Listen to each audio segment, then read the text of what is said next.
Hello friends, welcome back to my channel. তো বন্ধুরা, তোমরা কিসে বিশ্বাস করো বা কার উপর বিশ্বাস ভরসা রাখো আমি জানি না, বাট যতদিন বেঁচে আছো এই কানা সরকারের উপর বিশ্বাস করো না বা তাকে ভরসা করো না।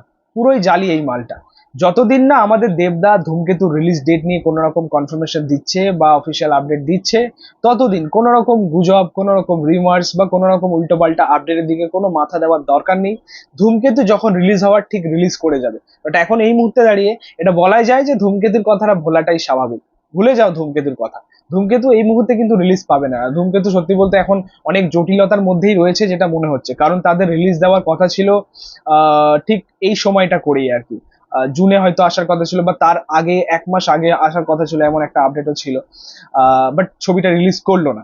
এর আগেও ধূমকেতু রিলিজের বা মুক্তির অনেক ডেটস কিন্তু আমাদের দেওয়া হয়েছিল বা আমাদের জানানো হয়েছিল। তো আলটিমেটলি ছবিটা রিলিজ করেনি। ছবিটা কবে মুক্তি পাবে সেটা কিন্তু উপরবেলাই জানে, এখন যা দেখা যাচ্ছে। পাশাপাশি আমাদের সুপারস্টার দেব এবং আমাদের কানা সরকার আসল রহস্যটা জানে। এই যে চিত্রটা আপনারা দেখতে পাচ্ছেন সোশ্যাল মিডিয়াতে, যেটা ভাইরাল যাচ্ছে এখন, যে আমাদের কানা সরকার দেবদার কানে ফুসমন্তর দিচ্ছে, এটা কিছুই না, এটা লোক দেখানো। সিরিয়াসলি দর্শক এটা বুঝতে পারছে, দর্শক ফিল করছে, দর্শক এটা এক্সপেকটেশন বলতে পারো যে ধূমকেতু নিয়ে কোনো কুকিং চলছে। কিচ্ছু নয়, এসব ভুলভাল কথা।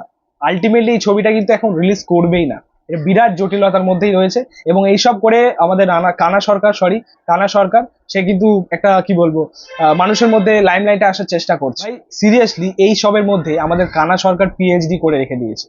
কিভাবে নেগেটিভ বার্তা ছড়ানো যায়, কিভাবে একটা বাজে কমেন্টের মাধ্যমে লাইমলাইটে আসা যায়, কিভাবে স্টারদের পেছনে লাগা যায়, বিশেষ করে আমাদের সুপারস্টার জিদ্দার পেছনে তো সে হাত ধুয়ে পড়ে আছে, কিভাবে এই মানুষটাকে ডাউন করবে সেটার জন্য সে পেছনে পড়েই থাকে সারাক্ষণ। জিদ্দা যখনই কোনো ভালো কাজ আনে একটা নেগেটিভ বার্তা তার সবসময় রেডি থাকে আর কি। তো এর মালটার কোনো কাজ নেই, সিরিয়াসলি বলতে এর কোনো কাজ নেই। সত্যি বলতে যদি ওই ধূমকেতু ছবিটা আনতে পারে সেটা নিয়ে ভাবনা চিন্তা করা উচিত তার, এবং কিভাবে ছবিটা রিলিজ দেওয়া যায় এগুলো নিয়ে ভাবনা চিন্তা করা উচিত। সো যাই হোক, এই ছিল বলার। সোশ্যাল মিডিয়াতে যে ভিডিও বা চিত্র এখন ভাইরাল হচ্ছে আর কি, ফেসবুকে বা ইনস্টাগ্রামে যে ভিডিওটা বা চিত্রটা দেখতে পাচ্ছেন একটা ইভেন্টের মধ্যে, আমাদের দেবদা এবং আমাদের কানা সরকারের মধ্যে যেন ফুসমন্তর দিচ্ছে। কেউ কেউ বলছে যে ধূমকেতু নিয়ে কোনো কুকিং চলছে। আলটিমেটলি কিচ্ছু না। এই মুহূর্তে দাঁড়িয়ে এটাই বলবো যে ধূমকেতুর কথা এখন ভুলে যাও। ছবিটা যখন রিলিজ করবে, করার হবে, তখন ঠিকই রিলিজ করবে।